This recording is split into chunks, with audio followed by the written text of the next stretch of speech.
Ini juga kalau kita bicara soal debat perdana tadi, yang jadi sorotan adalah saling sindir antara calon presiden, terutama ada saling lempar pertanyaan, sindiran dan sanggahan. Kita akan bahas dan putarkan satu persatu. Yang pertama kita soroti adalah ada sindiran dari calon presiden nomor urut 1, Anies Baswedan, terkait dengan fenomena orang dalam terhadap calon presiden nomor urut 2, Prabowo Subianto. Kita dengarkan terlebih dahulu.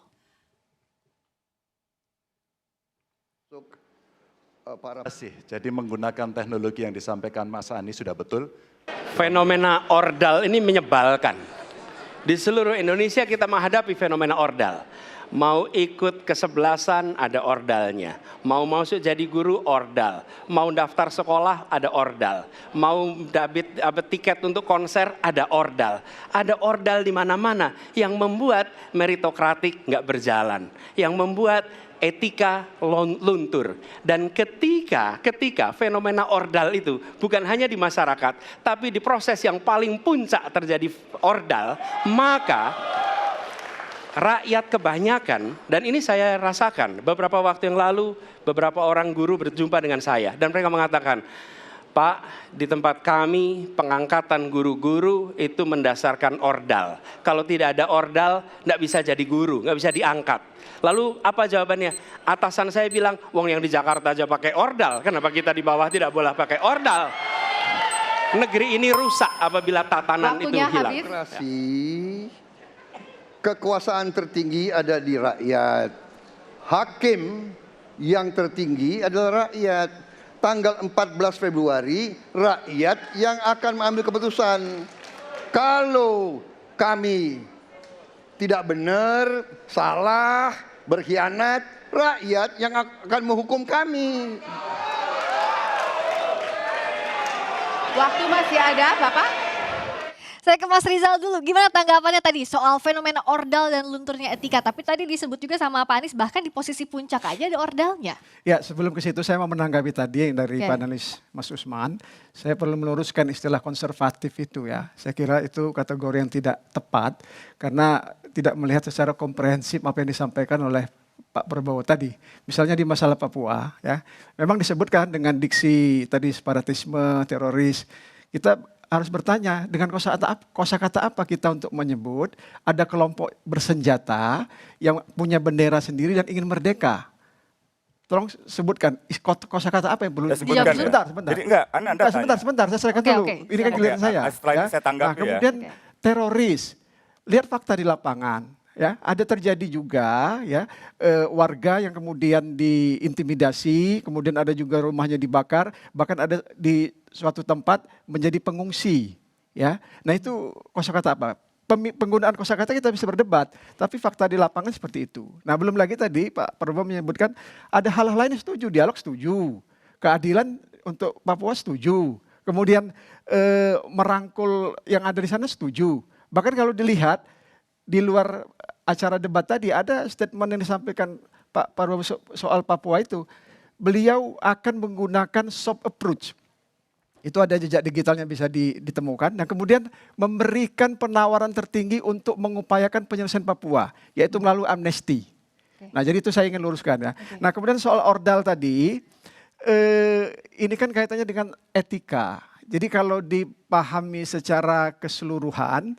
Itu memang ada perkara 90 yang diputus oleh MK, yang kemudian dari itu memunculkan dibentuknya MK-MK.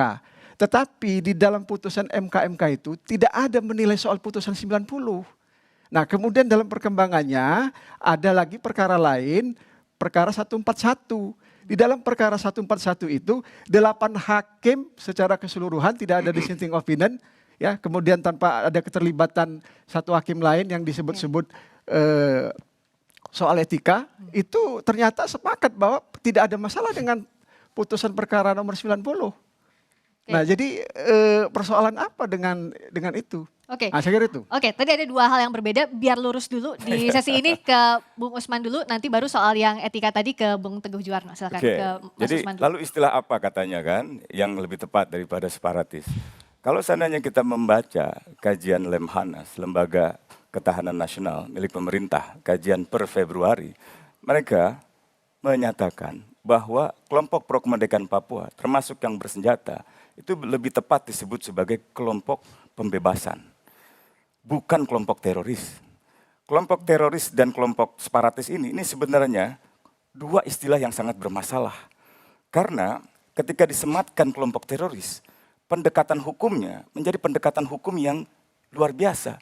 Padahal mereka tidak bisa disebut sebagai kelompok teroris. Jadi kalau Anda baca kajian Lemhanas, itu ada rekomendasi yang begitu banyak. Kelompok pembebasan bersenjata, kelompok pro kemerdekaan, kelompok insurgency gitu. Laporan Komnas HAM, tempatnya di mana Bung Munaf Rizal ini pernah bekerja, juga tidak menggunakan istilah itu.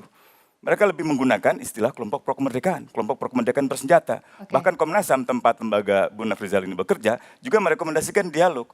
Kalaupun Prabowo akhirnya setuju dialog, itu karena dua calon mengatakan perlunya dialog. Sehingga Prabowo seperti merasa kalah set. Sehingga dia harus mengikuti suasana semua saya kira mengusulkan tidak, ya. dialog itu. Begitu disampaikan. Tunggu dulu, Anda tunggu tadi sebentar. minta Anda selesai, saya belum selesai, Anda belum silakan. gitu ya. silakan. Jadi saya kira dalam kasus-kasus yang lainnya kelihatan sekali, misalnya dari putusan MK disebut ya. Putusan MK sebenarnya Prabowo memberi isyarat bahwa kita tahulah siapa yang mengintervensi. Sebenarnya yang tidak dikatakannya adalah yang mengintervensi penguasa. Tapi tidak ada keberanian untuk mengatakan itu. Karena ia berada dalam kubu yang didukung oleh pemerintah yang berkuasa saat ini. Sementara pertanyaan Ganjar yang menurut dia tadi dipotong oleh moderator yang saya kira pantas disebut kartu kuning gitu ya. Itu pertanyaan yang sangat penting. Pertanyaan itu bisa sebuah tanggapan. Ada yang disebut sebagai rhetorical question. Jadi orang bisa mengajukan pertanyaan bukan untuk dijawab, tetapi untuk mengatakan pendapatnya dalam bentuk pertanyaan. Jadi pertanyaan Ganjar tadi sebenarnya pernyataan yang sangat menohok. Tapi itu justru dihindari oleh yang ditanya dan oleh moderator sendiri. Saya kira itu kritik buat KPU dan moderator sekaligus. Ya, jadi ketika Pak Prabowo menyampaikan bersedia untuk memberikan penawaran tertinggi untuk menyelesaikan masalah Papua dalam bentuk amnesti yang itu belum tidak ada di dalam debat tadi. Enggak, saya ingin menyampaikan kita bahas debat. Enggak, saya ingin menyampaikan soal dialog. Ya tapi kita bahas sebentar, debat. nanti sampai ke sana. Ketika di luar menyampaikan debat. itu, maka itu kan tidak akan serta-merta. Itu akan ada prosedur yang harus dilalui. Nah, ada komunikasi dialog. Nah, berarti apa? Berarti bersedia untuk berkomunikasi dengan pihak-pihak itu. Prabowo menaruh kecurigaan tinggi pada asing. Ya, ini retorika konservatif, retorika para populis leaders di dunia yang selalu mengutakan bahwa masalah di dalam negeri kita adalah asing. Padahal masalahnya adalah kebijakan negara yang salah. Itu yang harus dikritik. Soal HAM ini kita akan perdalam lagi. Kalau Bung Teguh tadi menjawab apa yang tanggapan dari Bung Rizal? Saya mohon izin singkat saja, paling tidak saya ingin memberikan tanggapan terhadap jalannya tadi perdebatan. Satu hal yang perlu kita apresiasi terhadap seluruh kandidat bahwa perdebatan putaran pertama sudah berlangsung sangat dinamis, bagus sekali, ini sebuah pembelajaran politik yang baik buat publik kita. Kenapa? Karena masing-masing kandidat bisa mengutarakan visi, arah ke depannya, dan kemudian bisa mengutarakan pertanyaan atau daya kritis terhadap masing-masing kandidat yang lain. Kemudian responnya juga menurut saya cukup baik. Apa yang ingin kita tegaskan di sini bahwa kemudian publik bisa tahu secara jelas kira-kira pemimpin ke depan seperti apa. Kita tahu pemimpin adalah leader is a dealer of hope. Siapa yang akan memberi harapan yang lebih baik. Nah, terkait dengan fenomena orang dalam. Apa yang Mas Anies sampaikan ini menurut saya sangat lugas dan jelas karena dia ingin menegaskan bahwa yang namanya ikan itu busuk dimulai dari kepala.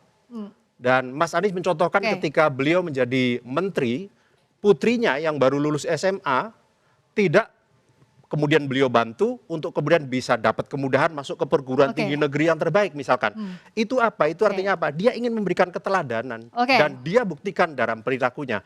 Fenomena orang dalam kita dengar semua terjadi di mana-mana dan itu sangat mengganggu kita, terutama masyarakat-masyarakat kecil yang tidak punya akses orang dalam, apalagi kekuasaan. Ada catatan kritis juga. Kali ini sebaliknya dari Pak Prabowo ke Mas Anies soal bagaimana oposisi. Tapi nanti usai jeda di pasca debat perdana calon presiden pemilu 2024.